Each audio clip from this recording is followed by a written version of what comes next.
இந்த 4 பசங்க பண்ண செயல்கள்? அதாவது இப்போ சமீப காலத்தில் உள்ள விஷயங்கள்லாம் நான் பார்த்துட்டு தான் வர்றேன். வெளிநாடுகள்லாம் வந்து இந்தியர்களை அவ்வளோ கண்டிக்கிறதுக்கு உள்ளாக்கியிருக்காங்க. ஏன்னா இதுமாரி பண்ணுறீங்க, இங்கே வந்து இந்த கண்ட்ரியை கெடுக்குறீங்கன்னு அவங்க பேச ஆரம்பிச்சிட்டாங்க. அடுத்த கட்டத்துக்கு போயிட்டுது. அப்போ நம்மள்ட்ட எப்பயுமே ஒரு மென்டாலிட்டி என்னன்னா, ட்ரெஸ் பாஸ் பண்ணணுங்கிற மனநிலை நம்ம உள்ளவங்க. மீறணும் அப்படிங்கிற மனநிலையே நம்மள்ட்ட இயல்பாகவே இருக்குது.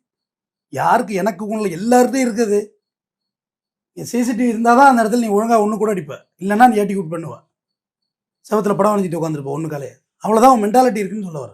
ஃபுட்டேஜ் இருக்குதா நீட்டாக வருவார். அப்போ ஒன்று இயலாத ஒருத்தனை வந்து ஒரு முடியாதவன், மொழி தெரியாதவன், 59 வயசு அவன் உயிரோடு இருக்கிறது தான் இன்றைக்கி நான் இது மறுபடியும் இதை பேசுகிறேன். ஏற்கனவே நான் அதை பேசிட்டேன். அவன் உயிரோடு இருக்காங்கிறத மக்கள்கிட்ட சொல்லணும். அதிலே நான் இறந்து போயிட்டான்னு சொல்லலை. சில பேர் கீழே வந்து புரியாமல் கமெண்ட் அடிச்சிருந்தாங்க, இறந்துட்டான்டா அப்படின்னு சொல்லி. இறக்கலை, உயிரோடு இருக்கான், அதுவே போதும். இப்போ இந்த வருஷத்தோடைய இறுதியில் இப்படி ஒரு சம்பவம் நான் ரொம்ப மனதை உலுக்கிட்டு, ரொம்ப எப்படி சொல்கிறதுன்னா உலகத்தையே திருப்பி போட்டு, தமிழ்நாட்டில் உலகத்தையே பரட்டி போட்டுருச்சு.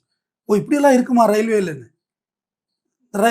இந்த சிஸ்டம் இருக்குல்ல, ரயில்வே போலீஸ் எல்லாம் பார்த்தீங்கன்னா இது 5 ரூபாய்க்கு அவசரத்தை டிக்கெட் எடுக்காமல் போயிருப்பேன். ஆனால் கத்தியோட இங்கே போயிருக்காங்க, அது அங்கே இருக்க போலீஸ் பார்க்கலீங்களா? பார்த்தாலும் அவனுங்களை ஒன்றும் பண்ண முடியாது.